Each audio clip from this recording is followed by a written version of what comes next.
Question 19. A mass at point X gives rise to a gravitational field strength G at point P as shown. An identical mass is placed at point Y as shown below. The resultant gravitational field strength at P is now.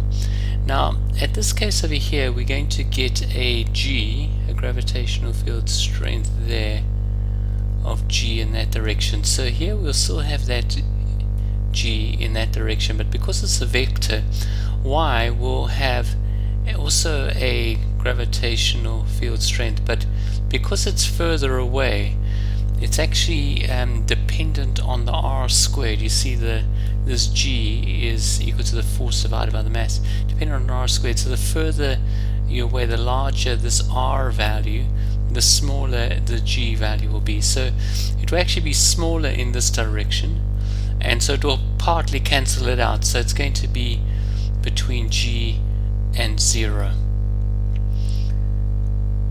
Question 20. The electric field strength between two oppositely charged parallel plates. Now, when you have oppositely charged parallel plates, you have a uniform electric field in between the plates like this.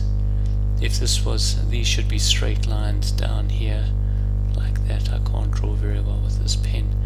So this would actually be, it goes from positive to negative like that. But on the edges you get a certain bending around like that. So you get a bending around the edge. So we would have this D would be correct. It's smaller at the edges than at the center. That would be correct for this.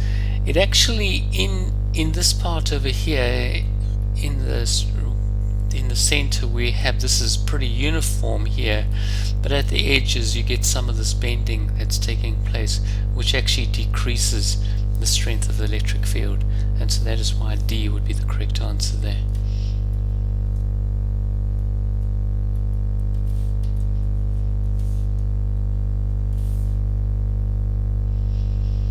Going on to 21, we have three parallel wires, X, Y, and Z, carry equal currents into the page. So the current is going into the page as denoted by these crosses here.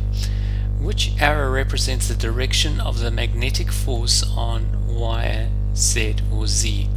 Now, the magnetic field that is caused by these wires is actually circular, and the way that you get the direction is you put your thumb of the right hand in the direction of the current, so into the board, and your curled fingers show the direction of the magnetic field. So you actually get to this situation. So if I draw the magnetic field, sorry, these should be concentric circles, it's terrible now, but let me just use a different color here, and around Z you'd get this.